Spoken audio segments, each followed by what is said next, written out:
tasked, right? It's tasked. It's what we need to get done. So while I might give some strategies here, they may not all apply to that. I'm a huge believer in focusing on personal development can spill into your career or your work life.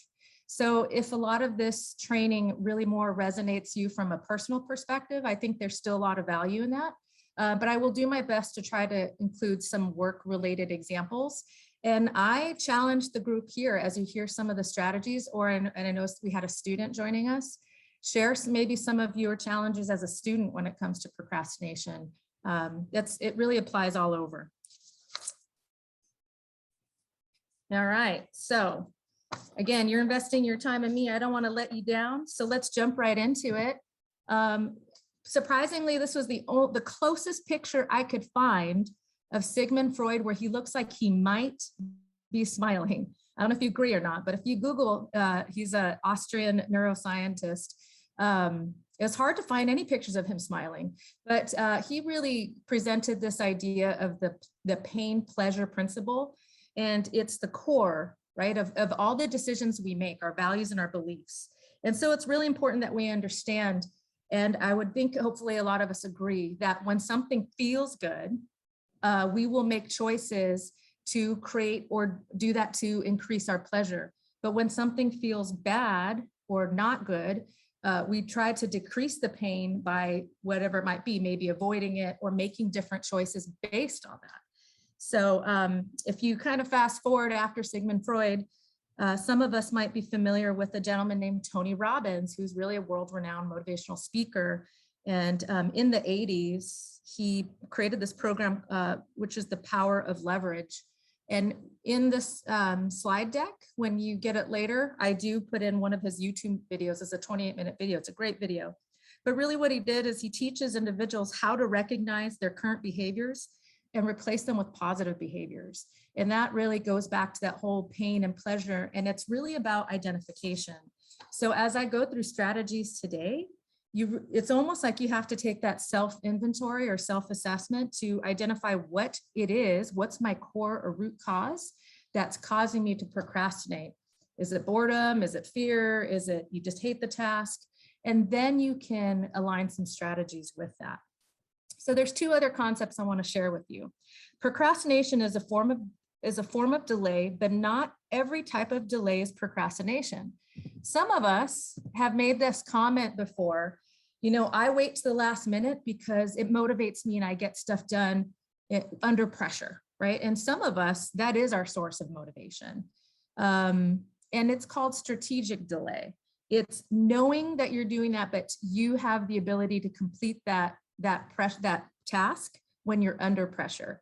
And so when I try to look at how, when I procrastinate, I do tend to find myself in that form of procrastination. But here's the thing that what comes with that form of procrastination. I'm going to just put all these little points up there, is that it can be very risky, right? If some of us are waiting too long to complete a project or a report or complete a task, because we know we have time and we can get it finished before the deadline, you run the risk of another activity happening or maybe something happening in your personal life, whatever it might be. So there is risk associated with strategic delay. It consumes a lot of energy because just because you're putting it off, it doesn't mean that it's not in the back of your mind of something that you need to do. And it could be exhaustive if you are constantly putting off a lot of your projects or goals or whatever it might be, tasks. If you do that too much or you compile on different tasks, it can get exhausting. And one thing that I found pretty interesting about strategic delay is that there really isn't evidence that shows that this type of procrastination is better than having a balanced plan. Meaning, if you find that this is your form of procrastinating, over time it can get exhaustive and kill a lot of your energy. But if you are still able to identify the root cause and apply the right strategies to improve this, then they say that that's actually better. There's not a lot of evidence that says waiting to the last minute is a good process. Then you have this other form of procrastination, And this is the irrational form. It's the irrational avoidance. And this is where, why we're here today. And we're talking about some of these different strategies to overcome them, right? So it's often we are fully aware of delaying a task that'll have consequences, yet we still choose to delay that. So we really know that it's in our best interest to do it, but we don't, right? There's a lot of reasons why we do this, right? And the problem with that is that there's a gap between your intention and your actual action. And let me go ahead and pop these slides up here just because I don't like all those transitions. Perfect. A lot of times you feel incapable of overcoming it. And so avoiding the emotional discomfort of engaging in the behavior. And so there's a lot of different examples, and we'll talk about that on the next slide.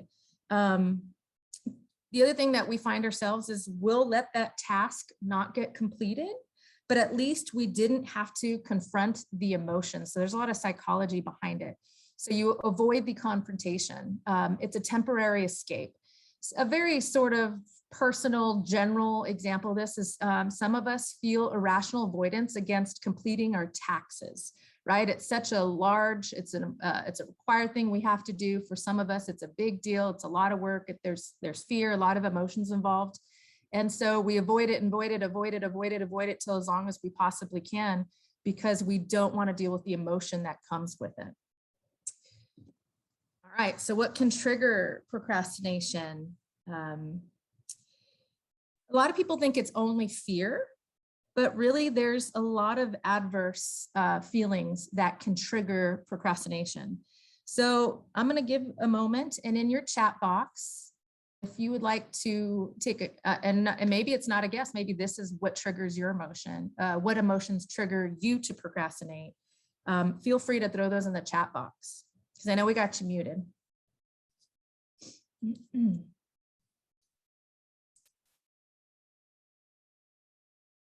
Chat box is quiet. Are we multitasking? What triggers your procrastination? What kind of emotions? Dread? Yeah. The dread of doing it, right? That negative feeling. Fear, absolutely. And that's a big one. That's probably the primary one, but there's so many more. There are other ones such as, let's see if I got to get out of the chat box. How difficult it is, not interested, being unfamiliar, fear of making errors, absolutely. One that I didn't really think about until I started researching into this many years ago is boredom. We procrastinate because we're bored. And my example on that one is, you ever go into the weekend saying, oh, I have all this list of things that I should be doing, but you know what, I'm just going to sit here and just binge watch my favorite show. And the whole weekend goes by and you didn't feel accomplished at the end. It's because we were bored, right? Unfamiliarity, absolutely. Something that you're not sure about, right? Or that you may not have the skill or you've never done that task before. That never happens to you, Heidi, I know. Disgust, anything that could be considered difficult. And remember, difficult to you might not be difficult to your colleague. And I use that as a little teaser for some of my strategies. Ego, yeah, that's a good one. I didn't even think about that. Absolutely, it can. It can go back to almost the ability to accomplish anything, and maybe you wait to get it done, right? Feeling overloaded, putting off unpleasant till the end. Yeah, something specific. It might just be part of a task. Anything negative that can cause emotional discomfort, whatever that feeling is for you. And that's why this is such a personal thing. And I'm gonna try to give some more examples here, but here's a list that I just put down. Studying for a test or certification. Maybe some of you are looking to get in line for maybe the next promotion, or you want to get that degree finished, or if you get a certification done, you know, whether it's for the lab or for compliance, but there's a lot of work and there's a lot of stress and pressure, you know, maybe it impacts your ability to move forward in your job. A big one for procrastinating, and this one is personal to me, is sharing bad news, difficult conversations, the ability to give feedback that maybe isn't going to be comfortable, right? So a lot of us procrastinate. You know, if you are a director or a manager in here or a team lead, or maybe even a peer, you don't have to be in a leadership role. Some of us really struggle with that confrontational conversations. And that one for sure can get people. And if we know that if you delay that conversation too long, it can get worse. Cleaning, I had to throw some personal stuff in there. Deadline pressure, paying a bill, that might be hard. Or one big one, boring work. And that's kind of the reality that some of us might face, that there might be tasks that we do that are mundane, that is not our favor, it's not pleasurable to us. So we procrastinate the boring stuff. And believe me, if you know me, I'm a very creative mind. I'd rather be doing a lot of different things than some of my requirements. But again, your agency is trying to help you here to join us. So let's talk about some of the strategies too. One thing to remember is procrastination is a symptom. It's a result of having whatever that feeling is, right? It's it's not that every strategy will apply in every situation, but it's really trying to get to that root cause. You know, you're not getting something done or you're avoiding something. And the first thing you really want to do is try to identify what it is. And I'm going to do my best throughout this presentation to throw out competency words that I use for training. So you can identify, well, maybe if I want to take a training class on this, it should be on productivity, or maybe I need to learn about motivational strategies, whatever it is. Today, in my time, I'm going to go through 9 different forms of procrastination, or really reasons why. And then the big takeaway is some strategies of how to address it, how to work on it. And like I said earlier in the presentation, not everything is applicable to your work. It could be your personal life. Not every strategy works for everybody. Some of them feel really fluffy, high in the clouds, but it might feel like that for one, but for somebody else, that's exactly what they need to push through and get things done. So I ask you to kind of have an open mind and really take what would work for you, or have an open mind and try some different strategies if you haven't already. So I just list here some of the different things we're going to talk about. Feel free in the chat box to continue to add. If I miss an example or another strategy, feel free to throw that. We can engage in the chat box. So I'm going to start with one of the most kind of obvious ways. And again, it really depends on what type of procrastination you're trying to get to the root cause of. For example, if you learn that you can't have difficult conversations, that probably has nothing to do with your time management. So it's really being able to find a strategy that works for you. But I'll start with time management. This was a topic that I talked about last year, and it's something that comes up quite a bit when you talk about leadership skills. And there's so much out there. I mean, I'm not going to talk about every single tool or strategy, but I'm going to give you some thoughts around time management. Isn't, you know, how to use your Outlook tools, or how to how to write a planner and color code and all that. It could be for you, but I challenge you to look a little bit deeper. And I come from the world of process improvement and efficiency, right? And so a lot of that can come from technology. It's constantly evolving. And something that I realized, I had my own epiphany. Instead of using a planner to figure out how to save time and block time, I need to work smarter and not harder. And so we just switched to, you know, a new web-based SharePoint.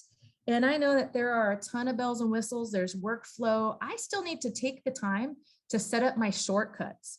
And so think about finding ways to be more efficient in your work. You know, if you're an engineer and maybe it's your project management program, if you work in operations and you have a process where, you know, to get your work orders in and completed, are there new tools? Is there more training that you can go through? Is there someone that has the skill that could help you learn to cut some corners or get that done faster? Try to think about ways to be more efficient with your time. That's how you get more time. But if you definitely are the tried and true, I use the whole calendar system. There's a lot of strategies out there, such as time blocking, prioritizing. If you haven't heard the concept, eat the frog, I encourage you to Google that. But it's really the art of, focusing on the big rocks, right? The Covey's 4 quadrants, spending your time in the right place. One thing I like to add as my favorite thing is delegation or automation. I know, again, working in our environment, we are all tasked within our job description, and we work in a union. We can't just delegate a lot of our work.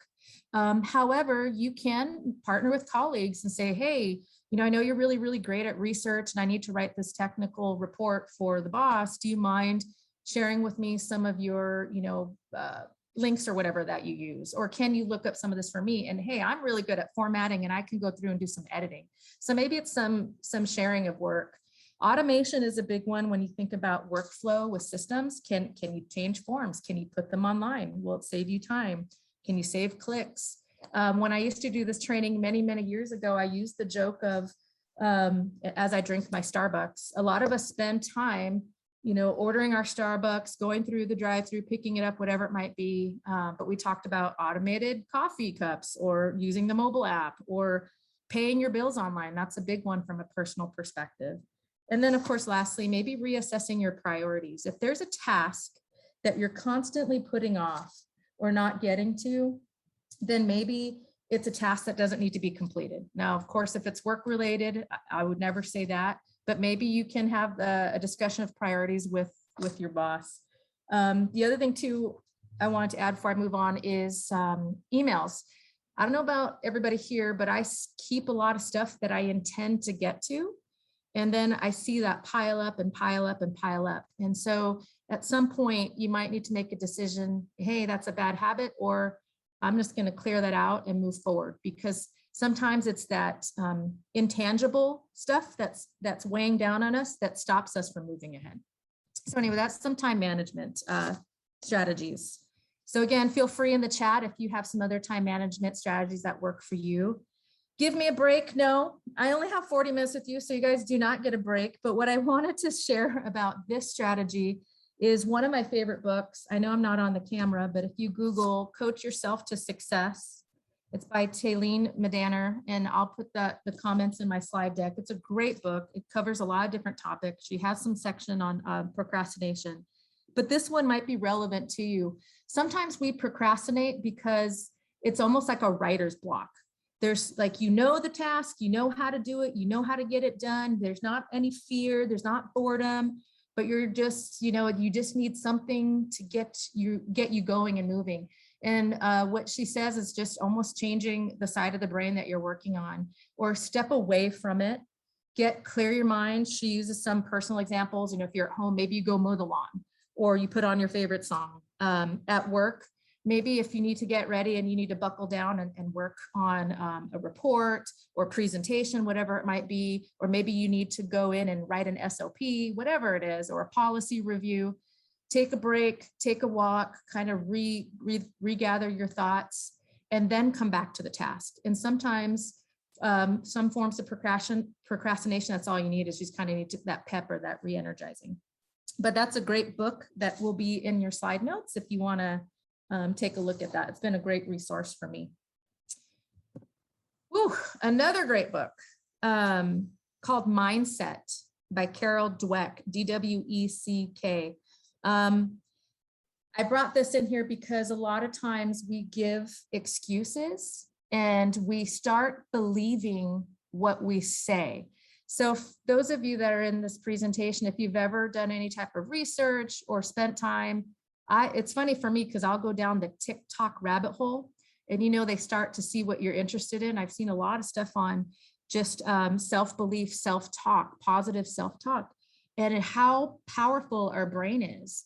So, and this is something where in the past, I saw myself falling into this issue, is I would say, I have to do this, or I am not good at this. I have no idea how to do this.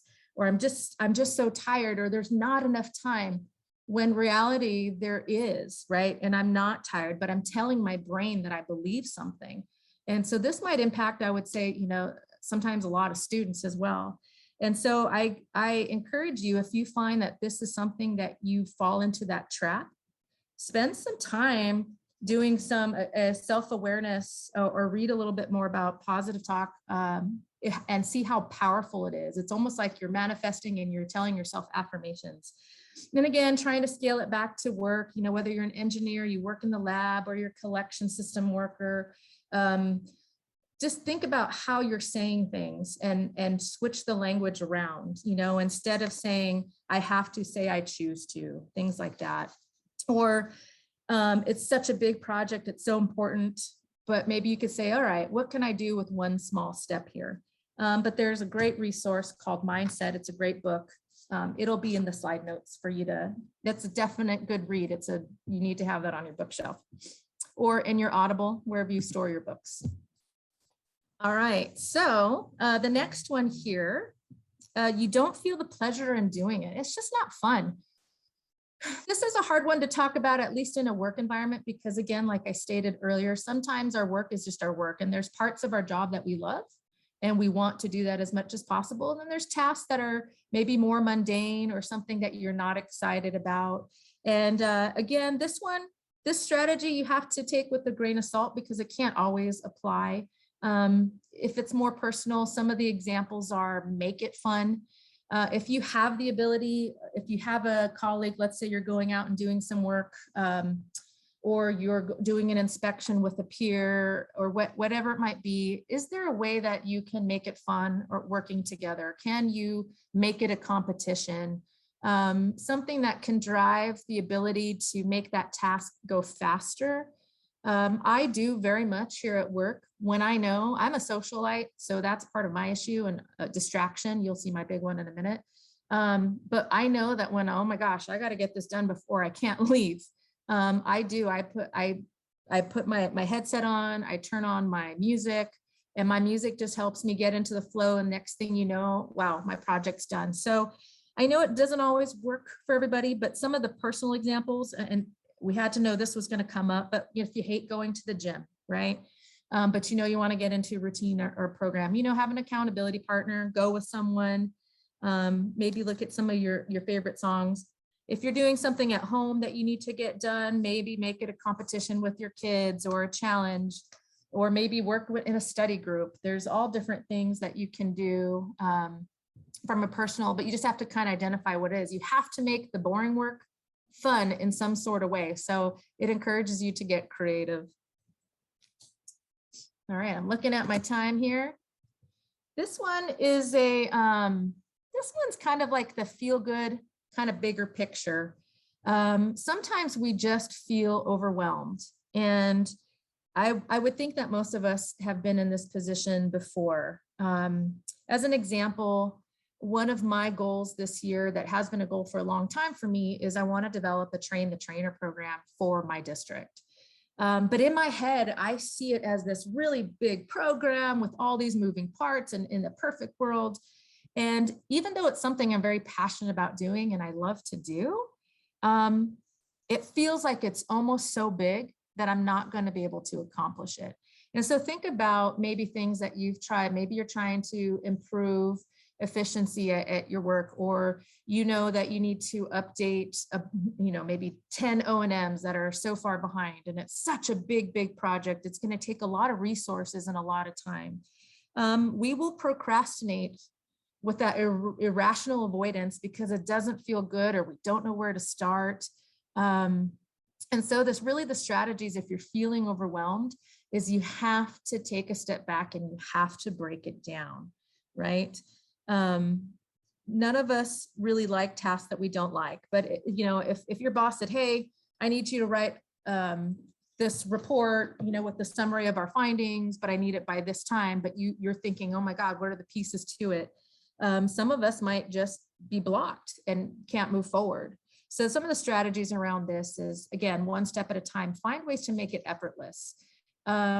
Make it so small that it seems manageable, to start breaking the steps down. And again, this feeling of the psychological feeling is once you start working towards something and you start seeing or feeling accomplished, you're going to want to do it more. So now you're moving out of that pain spectrum more into the pleasure. And as you feel confident, as you feel accomplished, as you feel good about getting things done, and you're just moving and grooving and you're in your zone, you start feeling good. You could do more of that. So don't let the block of this big thing, just start doing little bits at a time. Sit down and get the, 20 minutes of this large project in. And before you know it, in many cases, you'll start seeing your time sweep over and you get more and more done. So that's the breakdown. One thing I focus on as an example here, I go back to the, completing your degree program or getting a certification that'll help you be more efficient in the work that you do. Take it one class at a time. Maybe it's, I just need to enroll, or maybe it's, hey, you know what? I need to develop a study group, whatever it might be. But just break it down into smaller actionable items. All right. So I picked my favorite just to, I picked my favorite picture here of Las Vegas. I was actually just there over the weekend. It was pretty fun. And again, those of you that know me, I am very shiny objects. I will be the first to admit that I am that squirrel, just because I like things that seem interesting. I'm constantly learning. I like doing different things. So when I have to do a mundane task over and over and over again, it's sometimes taxing on me. It takes a lot of my energy. So I spend a lot of time trying to make my work fun.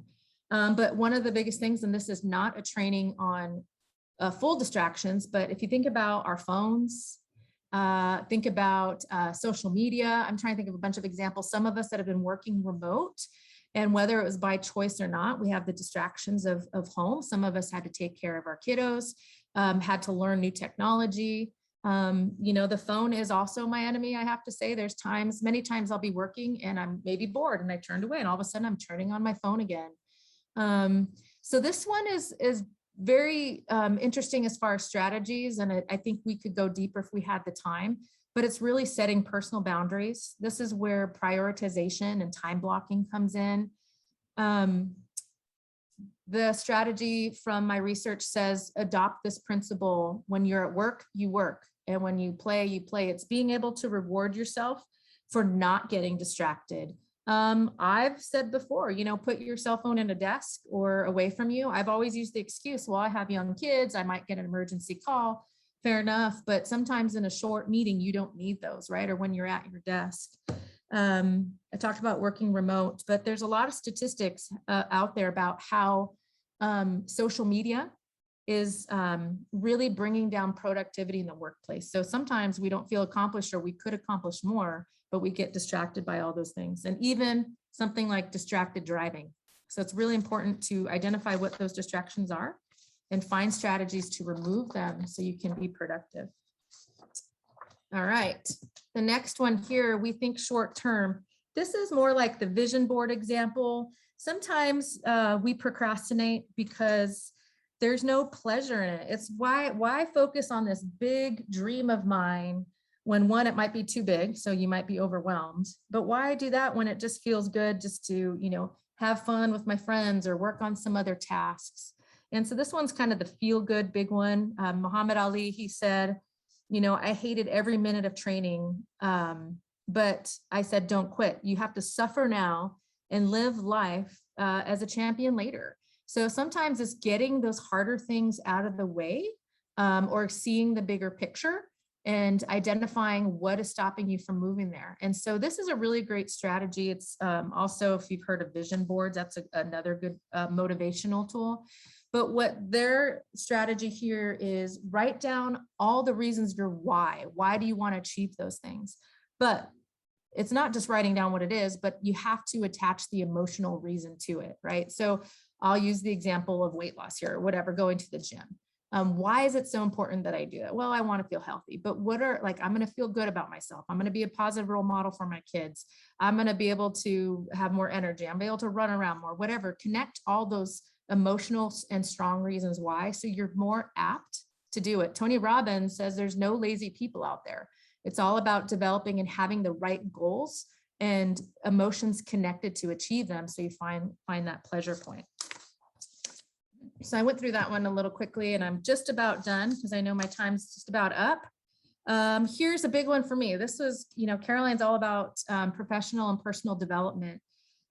Sometimes we just don't know how to do it. And I know in the chat box, someone mentioned it. You're unfamiliar with the work or the task. This is a good time. We're lifelong learners.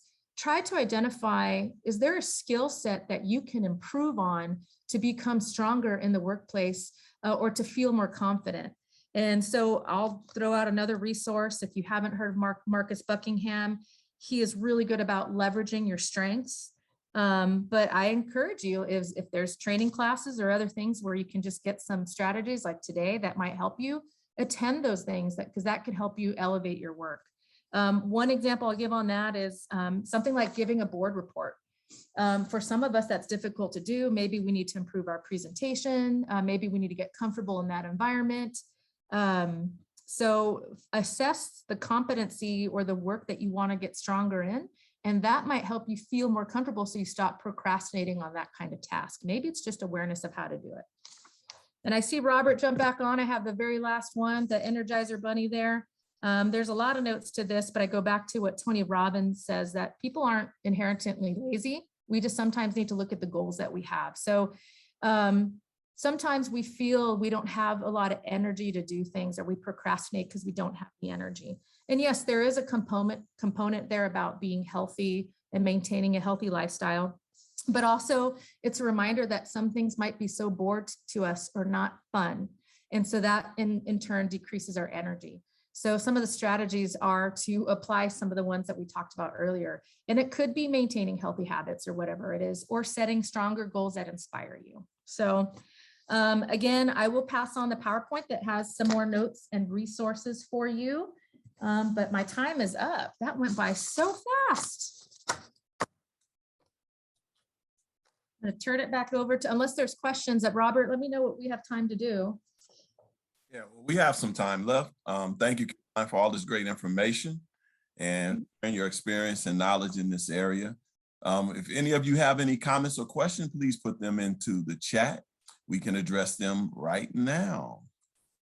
Also, I'm putting into the chat the survey link. Again, we mentioned this earlier that we'd like you guys to complete the survey for us and tell us what you think about the presentation today. Here's a question for you, Karoline. Yeah.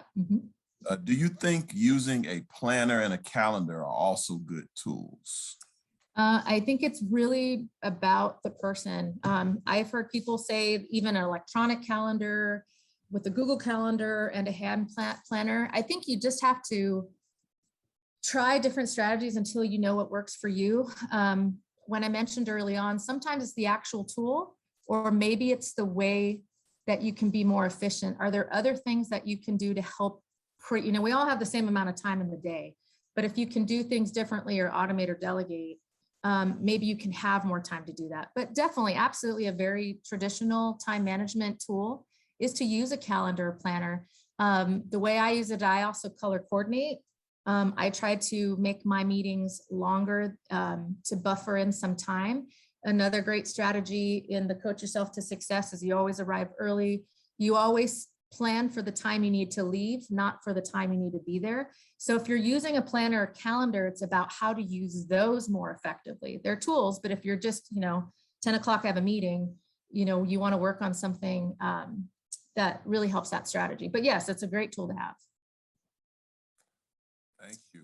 Any other questions? Yeah. Here's a question. It says, Karoline, your presentation was loaded with great information and lots of thought-provoking ideas. I took lots of notes and I'm challenged myself to dive deeper in finding the root cause of procrastinating. That's good. My regular self-talk. Perfect. Yeah, I know there was a lot in here. The biggest thing is we procrastinate for different reasons. I have, struggle with difficult conversations. And so it's for me, it's not going to be time management. It's going to upskill myself. I'm going to go take some classes to get stronger. But you have to kind of really figure out what it is, the cause, before, it's a symptom, right? Procrastination. And sometimes it's okay. Sometimes we do the strategic delay and it's all right. But yeah, taking the time to think about what it is going to help you identify how to combat it.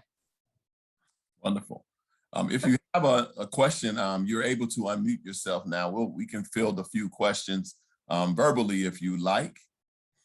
So feel free to ask and maybe also share some of your experiences. Yeah. I'd love to hear some of your strategies. Anyone?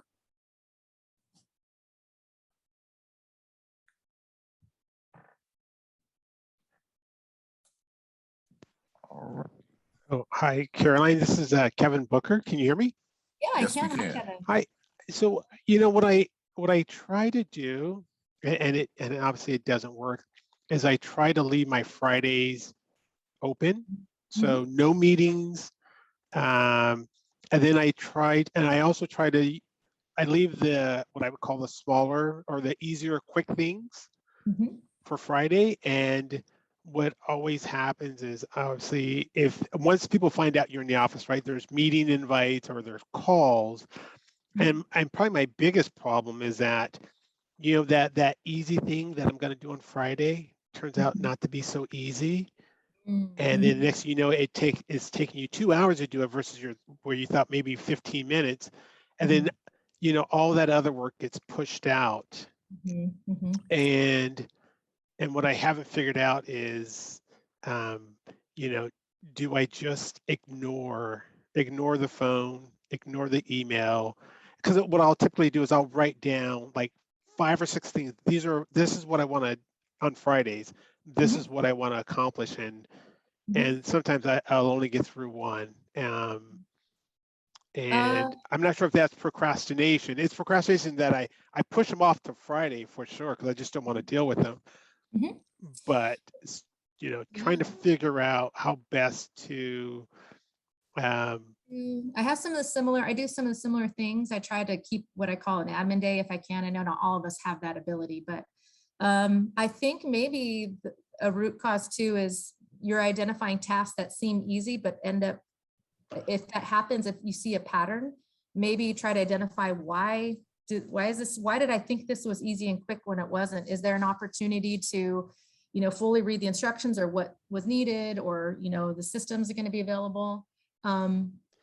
But the biggest thing too, is we want to feel accomplished. So if you picked 5 things for the day, which is actually a really good strategy, and you've prioritized it, give yourself permission to stop something and move on to the next thing, because a lot of times it's once we're able to check off the list, then we feel good and we feel productive. But it all depends on whatever that impending deadline. That could be a strategic delay. Well, it's simple, so I'm going to wait till the last minute to do it. But you might be creating more, if there's a lot of impending deadlines. So it could be a couple of different strategies. Some Fridays are just like that, and some are, we feel much more accomplished. But I would say you want to walk away feeling that you got, at least if you got 4 out of your 5 things done, that might be just as important than delaying everything because of one task. So maybe switch tasks and then come back to it. Okay. Yeah, I will get sort of stuck on something and just try to get, all right, I'm going to get this done no matter what, right? And you're right. And then I'll leave the other ones alone. And maybe that is a better strategy, is just to let that one go. I think blocking time, you mentioned, that's also really important. Block it on your calendar. It's your space, your time. If you are a manager or coach, sometimes we feel like having an open office is a requirement, but you have just as much critical things that you need to get done that supports your team. So it's okay to have a closed office door or blocked time out where you are not available, that DND, the do not disturb.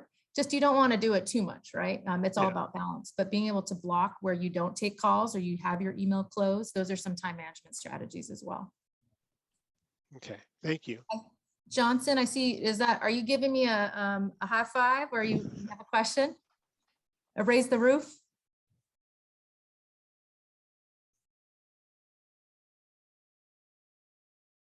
Or Ramez, you raised your hand? Is it Ramez? It's Ramez. Yes, thank you. Ramez, okay. Yeah, thank you. I just want to say there is also another similar situation to this, is which I have faced just now and in previous employ in previous places, is it's not just me who is procrastinating. It is another staff who I am waiting for their work, and I'm just waiting for it. And I keep telling them, hey, please finish this. Can you please finish it? And then after several times, I have to go to the supervisor who has to step in, and it becomes a habit. I cannot continue my work because another staff is overloaded, overworked, and that particular task is unpleasant for me. Yeah, that happens a lot. It may be a procrastination issue on that employee's behavior, that unless you coach or manage to that, maybe send them this PowerPoint. That's more of a discussion. That's a team discussion. It's a problem-solving discussion. It's a team improvement, communication. I would say for your most immediate, or at least what I would do, my strategy is I know how much time I need to get it done. So I'm going to give that deadline to that person before. So even if they're waiting to the very last minute to get it done, if I've set a boundary that I need to get it done by this time, I'm not going to stress, how quickly they get it done as long as I get it. And if you don't, then it becomes more of a management discussion, I would say. And, they can do a deeper dive and give some coaching ability. But I tend, if I know I need something to complete, I set a deadline if I'm receiving it. That's a huge thing in a team environment when there's multiple people working on a project, but every one person's activity will impact the ability to get it done. Sometimes that's out of your control. I mean, having the conversation, if you're seeing a pattern, then maybe you need to scale back a few days on a deadline for them, and that becomes their pressure. So at least that you have enough time to get it done. So those are just some ideas. But it's, if you feel comfortable, if it's a difficult conversation, that might be a good one to get your coach or your supervisor involved, or just have a team, hey, heart of hearts, this is where we're at. How can I help you to get this done faster? There's some different ideas. Thank you. And that happens, that happens to me too, right? It happens throughout, I think, our careers. Yeah, it seems like it's part of the culture at times of the organization. Well, yeah. Thanks everyone for attending today, and thank you, Karoline, for this great information and providing the materials, these great materials for us to revisit. I thank all of you for attending again and ask you to complete the survey that's in the chat. You will also receive this survey via email, and we love to hear your responses. And we want to invite you to attend our other 2 sessions that's happening today, and also any future events that Baywork has. This will be posted on our website, this presentation soon. We did start the recording a little late. We apologize for that, but it will be posted later, and as well as the other information. So you can join, you can look at that later. And again, we want you to have a great rest of your day. And Karoline, any final words you have for our attendees? Well, no, I want to say thank you for the time. I always feel like we're throwing a bunch of great information in there. Please go back and I provide the PowerPoint deck, the whole thing. It's not PDF. And in my notes, you'll see the resources of the different books that I referenced and a lot of great stuff out there. So even if that's your takeaway, to go back, and she said something about, David Allen's Getting Things Done on productivity, then, then I'm happy. Have a wonderful day, everybody. I appreciate your time and your participation. Take care, everyone. Look forward to seeing you soon.